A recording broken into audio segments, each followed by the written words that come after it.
Baseball fans, you're watching On Deck with Tyler Redmond.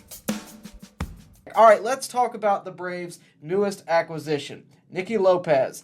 Now, when this move was made, I immediately got on Twitter, and the immediate response was, "Who is this?" So let me tell you, this is his stats on the left. They're not going to knock your socks off. He's got a .210 average, no homers, 4 stolen bases, 322 on base, 280 slug, 603 OPS. He did hit 300 back in 2021, but his BABIP was a 347, so a lot of that was kind of out of his control. A little bit of luck, but he's not necessarily a super great hitter. So why would the Braves get him? Well, it's pretty much one reason and one reason only, and that's because they need depth, and he is a good depth piece. Think about this. If Orlando Arcia were to get hurt, if he were to get hurt at some point this season, you theoretically could have Vaughn Grissom back there unless he gets traded. More on that later. But also, you just need more depth. Any team that is competing needs depth, and the Braves have lacked it really all season. So this is a good depth pickup. The other thing is he has really good defense.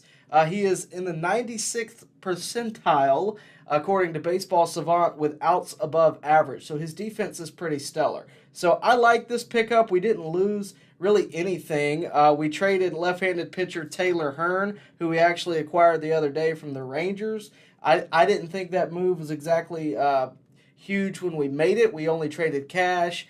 I didn't think his stats really matched up to what we needed in the pen, especially even though I do think we need left-handed pitching right now, especially in the reliever section. I don't think Taylor Hearn was the answer, and I don't think his absence will be missed, if I'm honest with you. That said, I think this is a good pickup. It's not a huge move. It's not what you guys are wanting at the trade deadline. I'm well aware of that, but I do think this move could pay off in the future. And look, I said he's not, a super great hitter, but anything he does offensively, I think, is kind of gravy. It's in addition to what he does defensively, right? That's what the Braves got him for. It's not to see him hit bombs or anything like that. Don't expect it. You're not going to get it. But I do think this is a good depth addition.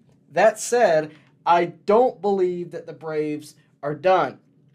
I've said this multiple times. I think the Braves are really going to target left-handed pitching. If you were listening to the broadcast today between the Braves and the Brewers, Jeff Francoeur stated that he thinks the Braves are still going to be active, and he said what I've been saying. The Braves are one of these teams that could probably add on a little bit to their payroll at the deadline if need be. We all know who I think they're going to go get, and it's Josh Hader. If you didn't know that, go check out the video. It is on the channel. I still think that is a possibility. There are others that could happen if that doesn't go through, but I definitely think the Braves are at least in on the conversations when it comes to Josh Hader. They have to be.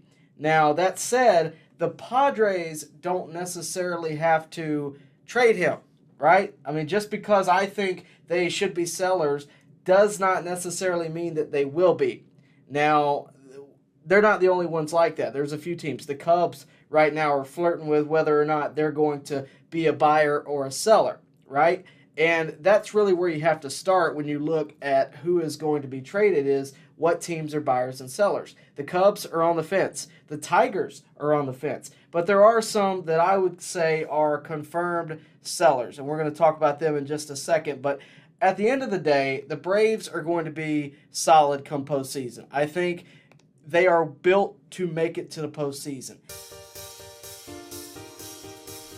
Baseball fans, make sure you like and share this video and subscribe to this channel.